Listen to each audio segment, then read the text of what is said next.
오늘은 그 세례 요한입니다. 성경의 그 많은 인물들 중에서도 특별히 그 세례 요한은 굉장히 그 강렬한 인상을 남긴 분입니다. 그는 그 화려한 예루살렘 성전이 아니라 거친 유대 광야에서 사역을 시작했습니다.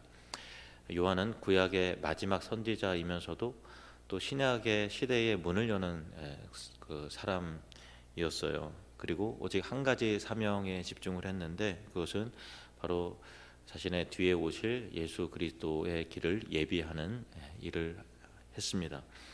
많은 사람들이, 이스라엘의 많은 백성들이 그의 메시지에 반응해서 유대 그 광야로 몰려들었고, 그는 그들에게 회개를 촉구하면서 하나님 나라가 가까이 왔음을 선포했습니다. 마태복음 3장에 보면 이렇게 시작을 합니다. 1절에서 4절 말씀. 그때 세례 요한이 이르러 유대 광야에서 전파하여 말하되 회개하라, 천국이 가까이 왔느니라 하였으니 그는 선지자 이사야를 통하여 말씀하신 자라. 일러스되 광야에 외치는 자의 소리가 있어 이르되 너희는 주의 길을 준비하라, 그가 오실 길을 곧게 하라 하였느니라. 이 요한은 낙타털 옷을 입고 허리에 가죽띠를 띠고 음식은 메뚜기와 석청이었더라. 이렇게 되어 있죠. 이 세례 요한의 이야기는 하나님의 약속과 섭리 속에서 시작이 되었는데, 그의 삶의 방식은 일반적인 유대 사회 사람들이 경험하는 생활 방식이라든가 또 그 주류 종교인들, 지도자들과 전혀 다른 그 삶을 살았어요. 요한의 이 부모님은 이 사가랴 그리고 엘리사벳인데 둘 다 제사장 가문이죠. 그러니까 이 사가랴와 엘리사벳이 그 마리아가 예수님을 잉태하기 6개월 전에 사가랴와 엘리사벳이 세례 요한을 그 임신했는데, 늦은 나이에 도저히 이 자녀를 출생할 만한 조건이 안 됐음에도 불구하고 하나님의 특별한 섭리와 기적 가운데서 엘리사벳이 임신을 하고 출산을 했습니다. 그 부모님이 둘 다 제사장 가문이었기 때문에 세례 요한도 역시 성전에서 제사장으로서의 삶을 당연히 살 것 같지만, 그는 그러지 않고 어린 시절부터 광야로 나아가 살았고 자라나게 되었습니다. 요한이 광야에서 살았던 그 방식은 약대의 털옷을 입고요, 또 허리에는 가죽띠를 띠고 음식은 메뚜기와 석청, 그런 거를 이제 먹었어요. 좀 유별나죠.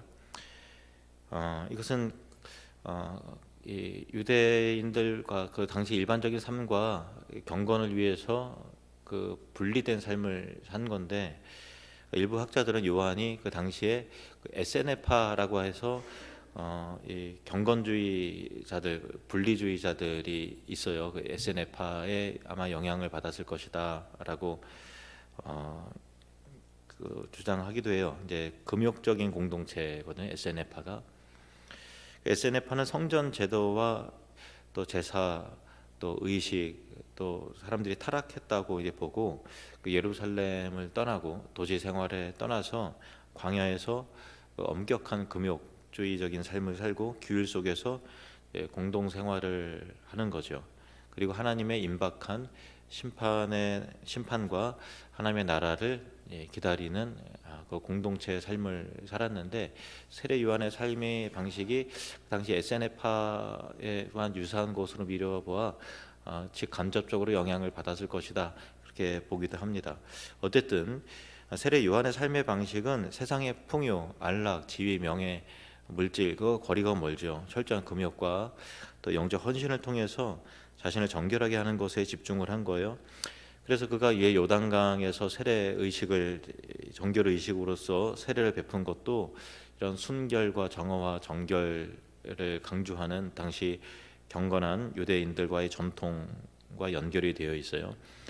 광야는 그에게 세상의 권력과 또 종교적인 형식주의로부터의 완전한 분리를 상징했고, 그의 모든 헌신은 다가오는 하나님 나라와 심판, 그것에 초점을 맞췄던 거예요. 그리고 자기 자녀들 광야의 삶으로 이제 고립시켜 나간 거죠. 그래서 그의 삶 속에 이렇게 되었을 때 그가 외치는 것이 많은 사람들에게 심장에 박히고 영혼에 박히는 그런 그 영적 메시지가 되었던 것입니다. 오늘날 우리는 사실 그 많은 정보와 뉴스 그 홍수 속에서 살아가잖아요. 이제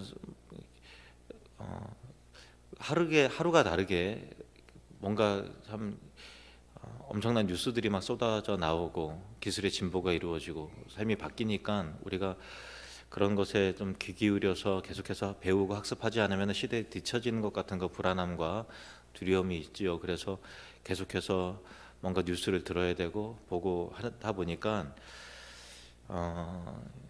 많은 그것이 어떤 하나님과의 관계 속에서 내가 하나님과의 어떤 그 경건한 침묵과 또 의도적인 고립을 통해서 얻게 되는 그 유익이 틀림없이 있을 텐데, 많은 소비 문화와 또 많은 소음 속에서 살다 보니까 이렇게 나와서 예배는 드리지만 나와 하나님과의 깊은 그 관계 속에서만 얻을 수 있는 영적인 통찰, 또 주님의 그 음성을 들음을 통해서 분별하는 것, 그리고 내면의 깊이, 그것이 현저히 그 참 수준이 낮은 그런 시대 속에서 우리가 살고 있지 않나, 그런 자기 반성을 해봅니다. 그래서 때때로 우리에게는 이제 그 광야와 같이 의도적인 고립, 또 의도적인 침묵이 필요한 것 같아요. 그래서 우리가 뭐 몇 개월씩 광야로 실제로 나갈 수는 없지만, 그래도 우리 삶 속에서 이 공예배도 귀하지만 그것 말고 그냥 아무도 없을 때 홀로 나와서 예배당에 찾아 나와서 하나님과의 독대의 시간, 골방의 시간, 또 새벽 기도회나 또 출퇴근 시간이라든가 그냥 아무 때나 한적한 시간에 나와서 2, 30분이라도 그냥 멍 때리더라도 주님 앞에 저 왔어요 하고 그냥 주님을 느끼는 그런 시간이 우리에게 필요하지 않나, 그런 것이 절실하죠. 그런 생각을 해봅니다. 세례 요한은 당시 사람들에게 날카롭게 외칩니다. 회개하라, 천국이 가까이 왔느니라. 요한은 당시 종교자 지도자들이 주장하던 어떤 혈통적 특권이라든가 또 선민 의식이라든가 율법 준수를 통한 외형적인 그런 것이 아니라 마음의 근본적인 변화를 촉구했어요. 심령의 변화.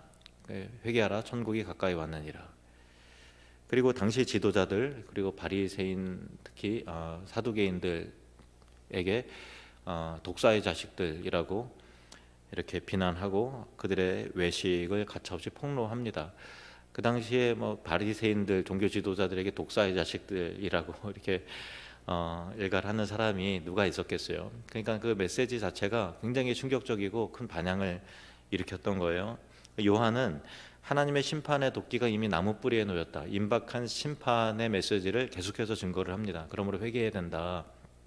그리고 자기는 물로 세례를 베풀지만은 내 뒤에 오시는 이는 불로 성령으로 세례를 베풀 것이다, 이렇게 해요. 그러니까 자연스럽게 자기보다 더 큰 분이 오시는데 그는 나는 물로 세례를 베푸지만 그는 성령과 불로 세례를 베푸실 것이다 라고 말합니다. 마태복음 3장 10절에서 12절에 있는 말씀이에요. 이미 도끼가 나무 뿌리에 놓였으니 좋은 열매를 맺지 아니하는 나무마다 찍혀 불에 던져지리라. 나는 너희로 회개하게 하기 위하여 물로 세례를 베풀거니와 내 뒤에 오시는 이는 나보다 능력이 많으시니 나는 그의 신을 들기도 감당하지 못하겠노라. 그는 성령과 불로 너에게 세례를 베푸실 것이요 손에 키를 들고 자기의 타작마당을 정하사 알곡은 모아 곡간에 들이고 쭉정이는 꺼지지 않는 불에 태우시리라. 굉장히 심판의 메시지가 날이 서 있고 무시무시하지요. 불로 태우실 것이다, 알곡과 쭉정이를 가를 것이다, 이렇게 도끼가 이미 나무 뿌리에 놓였다, 그러므로 회개하라. 굉장히 강한 메시지를 전했던 거예요. 여기서 이 꺼지는 불에 태우시리라라고 했을 때 이 불이라고 하는 것은 당시 많은 유대인들이 기대했던 것처럼 불이라는 것은 세상을 정화하고 로마의 압제와 불의를 심판할 강력하고 급진적인 능력을 의미하는 거예요. 그러니까 그가 오시면 세상이 뒤집어진다라고 하는 그런 부분을 기대하게 만들었죠. 그래서 요한은 그리스도가 오시면 곧바로 정의의 칼과 불을 들고 세상을 심판하실 것이라고 이게 굳게 믿고 있었어요. 그의 모든 삶은 이 급진적인 심판과 완성의 순간을 준비하는 거예요. 그러다 보니까 즐길 여유, 누릴 여유가 어디 있어요? 그러니까 약대 털옷을 입고 허리에 가죽띠를 띠고 또 메뚜기와 석청을 먹으면서 그렇게 했던 거죠. 요한은 자기가 누구인지 또 내가 하나님 앞에서 해야 될 사명이 무엇인지를 명확하게 이해를 했습니다. 그렇기 때문에 예수 그리스도 앞에서 겸손할 수 있었어요. 왜냐하면 예수님이 등장했을 당시와 했을 때는 그 인기에 의하면 세례 요한은 온 유대인들이 다 이렇게 세례 요한을 주목하고 따르는 분이 굉장히 많았거든요.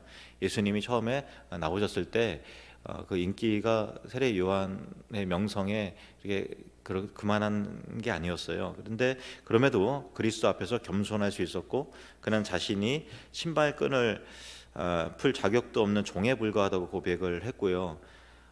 또 예수님께서 세례를 받으러 오실 때 내가 주님께 당신께 세례를 받으셔야 되는데 어떻게 제가 어떻게 감히 당신에게 세례를 베풀겠습니까? 예수님께서 이제 허락하라라고 했기 때문에 세례를 베풀었는데 세례 요한은 내가 당신에게 세례를 받아야 되는 사람이다라는 것을 인식을 했죠. 결국 예수님께서 공생의 사역을 시작을 하실 때 요한은 자신의 사역이 이제 끝났구나라는 것을 알았어요. 그래서 이 요한을 따르던 수많은 사람들이 이제는 예수님을 따르기 시작하는 거예요. 예수님께서 막 몰리는 것을 보면서 세례 요한의 몇몇 제자들은 불편한 거예요. 금방 얼마 한 달 전만 해도 세례 요한을 따르던 사람들이 그리스도를 막 따르고 하다 보니까 여기 세례 요한을 따른 사람들이 별로 없어지는 거예요. 그러니까 세례 요한과 가까이 있었던 제자들은 실망하고 불만을 표시할 때 요한은 그때 뭐라고 말하는가 하면은 자신의 소명을 이렇게 말합니다. 3장 28절, 요한복음 3장 28절에서 30절 말씀. 내가 말한 바 나는 그리스도가 아니요 그의 앞에 보내심을 받은 자라고 한 것을 증언할 자는 너희니라. 신부를 취하는 자는 신랑이나 서서 신랑의 음성을 듣는 친구가 크게 기뻐하나니 나는 이러한 기쁨으로 충만하였노라. 30절을 같이 읽을까요? 시작. 그는 흥하여야 하겠고 나는 쇠하여야 하리라 하니라. 이 참 놀라운 고백이자 최고의 증언이죠. 참 겸손한 사람이에요. 그는 자기가 빛이 아니라 그 빛을 증언하러 온 증인이라는 것을 분명히 했어요. 그는 그리스도의 길을 준비하는 자로서의 삶을 기꺼이 선택했고 인간의 모든 영광과 관심은 오직 예수 그리스도에게 돌려줘야 한다는 것을 실천적으로 분명히 보였던 사람이에요. 우리야 예수님인 하나님의 아들이신데 그 당연한 거 아닌가 이렇게 물론 그렇게 생각을 하지만 그 당시의 시대 속 역사 속에서 봤을 때는 진짜 이거는 대단한 자기 부인과 겸손인 것입니다. 이처럼 증인의 사명은 그는 흥하여야 하겠고 나는 쇠하여져야 하리라라고 하는 요한의 고백처럼 그리스도의 삶의 원리는 주인을 보여준 뒤에 무대 뒤로 사라지는 것이 바로 증인의 사명이죠. 그러니까 우리는 그리스도가 아니라 그리스도의 증인이잖아요.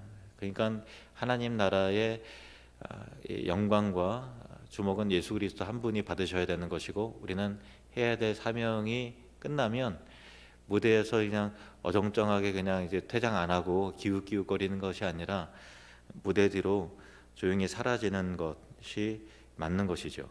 그러니까 요한은 자신이 잊히는 것을 두려워하지 않았고요. 그리고 자기가 작아질수록 예수 그리스도가 더 선명해진다는 것을 알았어요. 그리고 그렇게 실천을 합니다. 근데 오늘날 세상은 자신을 더 크게 알리고 드러내고 더 유명해지고 계속해서 영향력을 가져야 된다라고 가르치잖아요. 그래서 참 많은 사람들이 그 방향대로 살지요. 욕심을 내죠. 교계 내에 많은 목회자들도 은퇴를 하면서 그 잊혀지고 또 작아지는 것을 두려워하는 것을 좀 보게 돼요. 참 그 모습을 보면은 씁쓸하고 안타까운 마음도 들고, 또 나 역시 또 그렇게 되는 것은 아닌지 참 긴장과 두려운 마음도 또 들기도 합니다. 하지만 신앙이라는 것은 나라는 자아를 비우고 그리스도로 채우는 과정이죠. 성화, 거룩함이라는 것은 나는 작아지고 그리스도가 더 커지는 겁니다. 그래서 나의 계획이 무산되거나 내 이름이 가려지는 순간이 오고 또 사람들에게 내가 잊혀지는 순간이 오고 영향력이 줄어들고 하는 그런 은퇴의 순간이 올 때 우리는 그것이 오히려 주님이 내 삶에서 흥황해지시는 기회임을 믿고 기꺼이 순복하는 그 겸손한 자들이 되어야 할 것입니다. 요한의 생애는 그 헤롯 안티파스와의 충돌로 인해서 급격한 전환점을 맞이해요.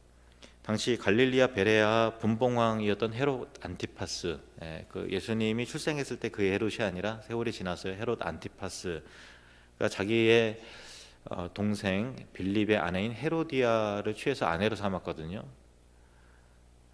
그러니까 이제 불륜이고 명백한 율법을 위반한 거죠. 그러니까 이 유대인의 사회, 하나님을 경외하고 그 율법을 지켜야 되는 이스라엘 그 공동체 가운데 율법을 보란 듯이 어기는 그 일을 했으니, 물론 이제 헤롯은 유대인은 아니고 이 다른 족속의 사람이란 일단은 로마의 허락을 받아서 유대인의 분봉왕이 된 거죠. 근데 그 율법을 정면으로 뒤집어 엎어버린 거잖아요. 그래서 요한은 선지자의 사명을 따라서 왕의 불의를 정면으로 꾸짖고 책망하고 비난합니다. 결국 요한은 차가운 감옥에 갇히게 돼요.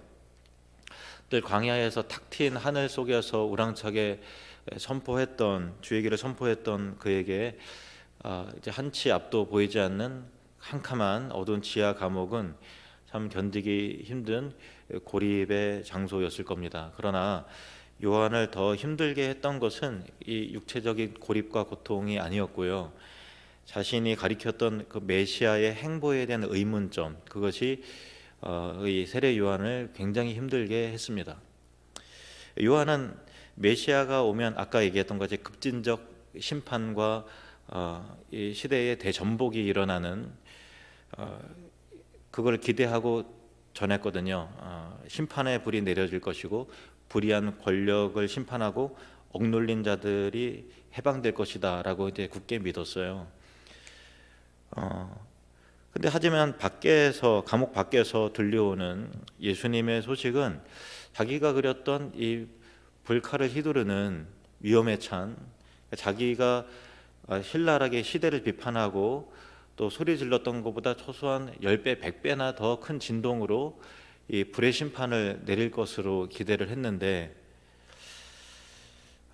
그것이 아니라 따뜻하고 온유한 모습으로 백성들을 보도만 않으시는 거예요. 그러니까 이 병든 자를 치료하시고 또 세리와 창녀들을 가까이 대하시고 소외된 자들과 음식을 나누고 또 온유하게 진리의 말씀을 설파하셨죠. 그래서 세례 요한은 지금까지 사람들에게 전했던 메시지는 도끼가 이미 나무 뿌리에 놓였다, 그러니 회개하라 라고 했는데, 예수님 분명히 오셨는데 그의 상해가 시작이 됐는데 예수님이 행동하시지 않는 것을 보고서 이 기다림의 시간은 하나님의 계획에 대한 근본적인 질문, 저분이 메시아가 분명히 맞는데 내가 가지고 있는 신학과 체계와 생각과는 굉장히 충돌이 일어나는 것에 대한 참 이게 회의와 의심이 들기 시작하는 거죠. 그래서 요한이 어떻게 했는가? 마태복음 11장 2절 3절 말씀을 보시면 요한이 옥에서 그리스도께서 하신 일을 듣고 제자들 보내어 예수께 여짜오되 오실 그이가 당신 이오니이까 우리가 다른 일을 기다리오리이까. 단순한 불신이 아니라 자기 이해를 뛰어넘는 하나님의 섭리 앞에서 겪게 되는 신앙의 진통이었어요. 네.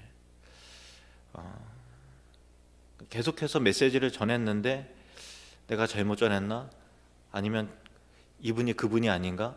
맞는데 왜 아니지? 뭐 그런 여러 가지 어려움들을 겪는 것이 지금 감옥에 갇혀 있는 육체적인 고통과 고립보다 훨씬 더 큰 어려움이었죠.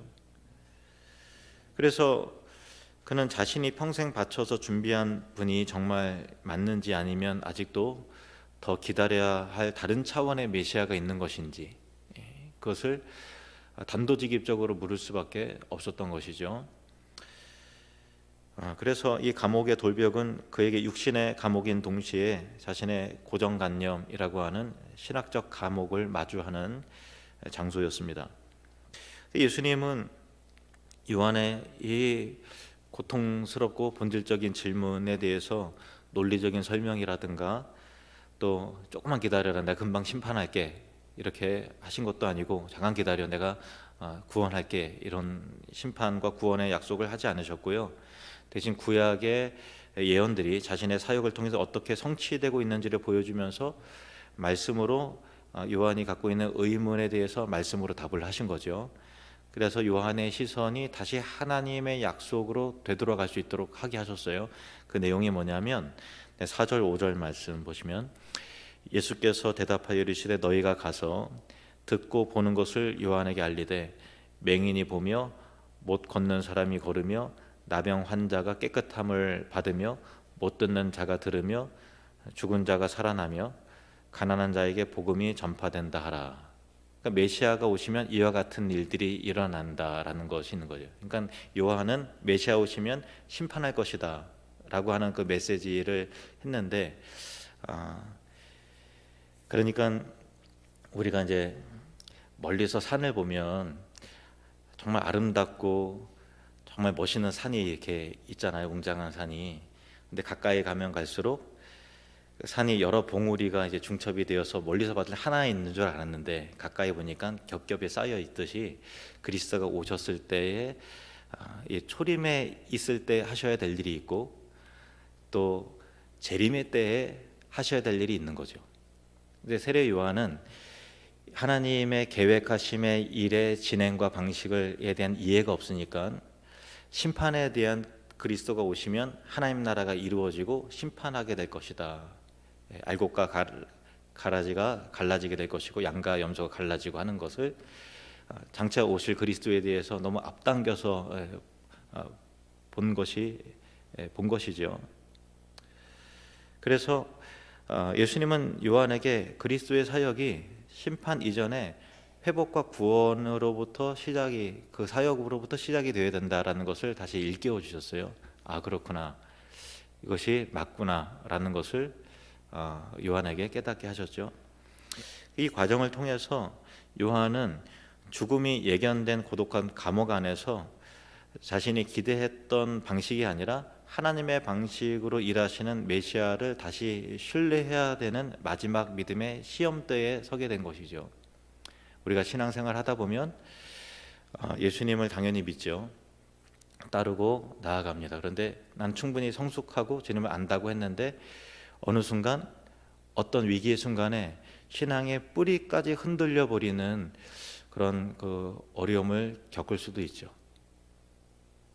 그때 우리는 어떻게 해야 되는가라고 하는 세례 요한도 오실 분이 당신입니까? 아니면 다른 분을 기다려야 됩니까? 라고 하는 어떤 그 신학적인 의문점에 의해서 큰 고통을 마지막에 시험을 견뎌내고 극복해야 되는 어려움을 겪었듯이 우리도 얼마든지 그럴 수 있죠.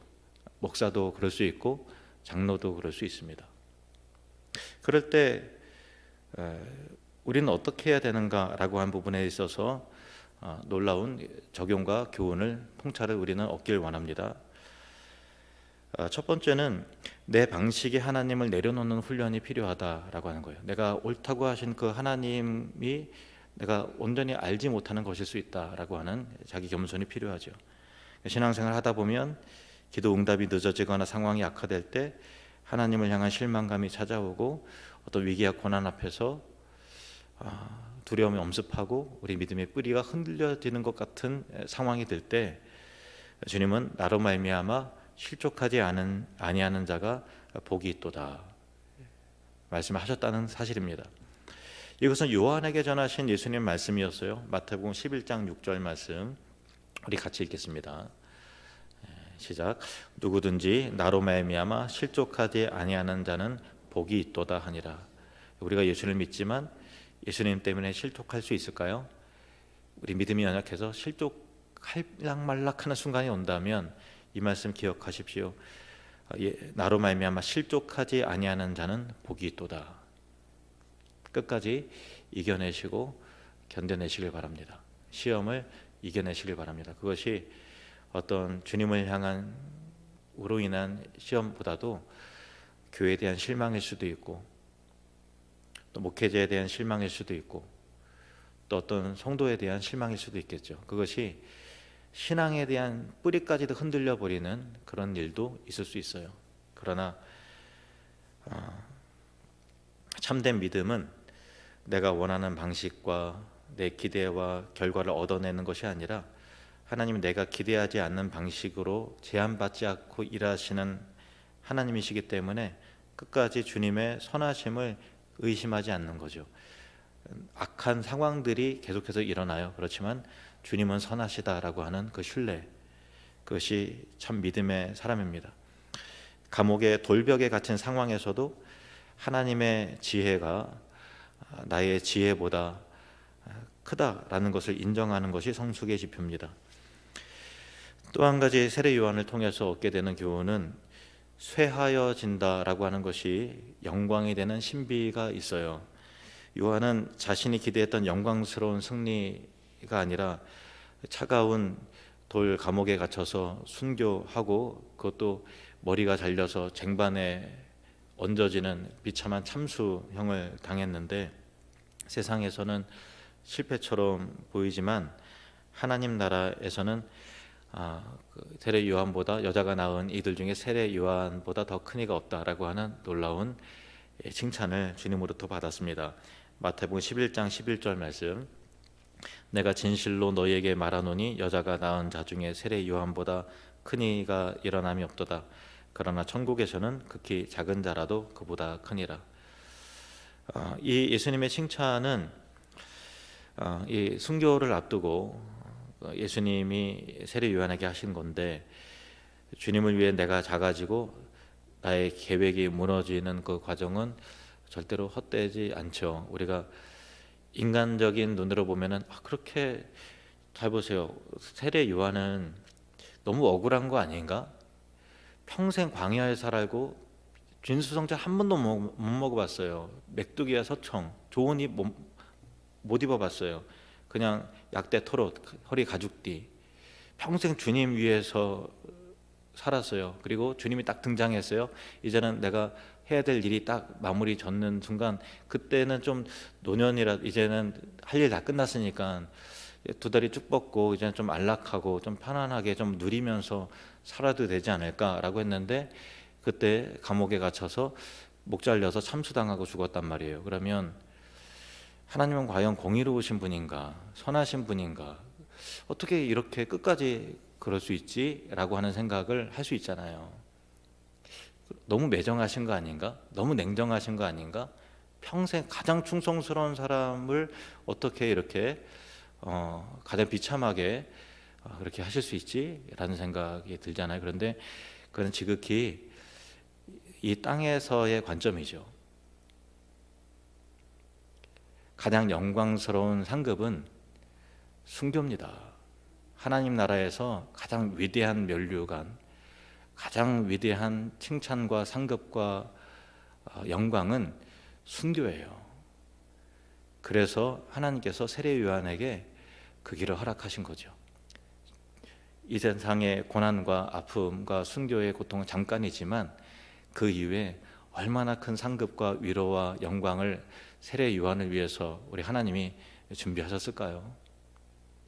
그 시각으로 봐야 되는 거죠.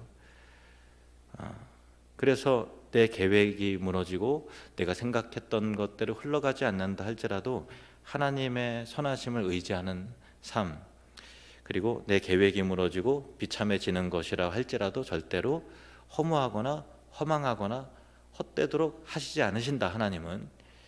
그래서 내가 쇠해지는 그 지점에서 비로소 그리스도의 흥왕함과 영광이 시작된다라는 것을 저와 여러분이 끝까지 신뢰하길 바랍니다.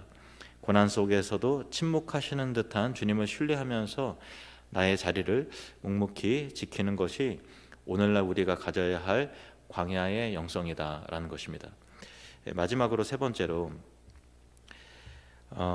그 질문을 멈추지 않고 주님께 직접 묻는 믿음이 요한에게 있었어요. 그러니까 요한은 의구심이 생겼을 때 혼자 고민하다가 혼자 결정을 해버려요. 대부분의 사람들이 의심했어요. 그러면 혼자 자기 생각에 사로잡히고 믿음이 통질 때 흔들려 버린단 말이에요.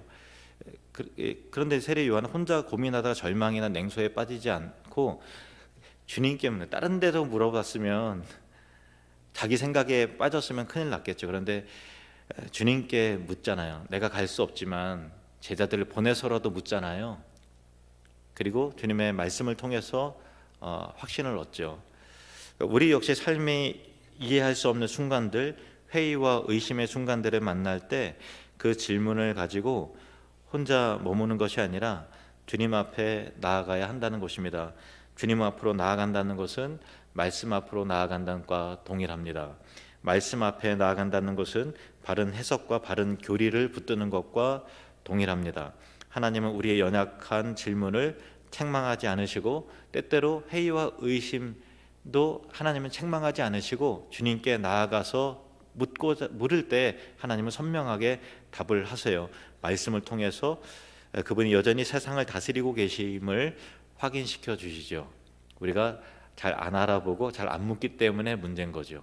말씀을 안 읽기 때문에, 들으려고 하지 않기 때문에 문제인 거죠. 시편 119편 105절 말씀 우리 같이 읽겠습니다. 시작. 주의 말씀은 내 발의 등이요 내 길에 빛이니이다. 주님의 말씀을 통해서 여러분의 인생의 길에 빛과 등불이 임하기를 축복합니다.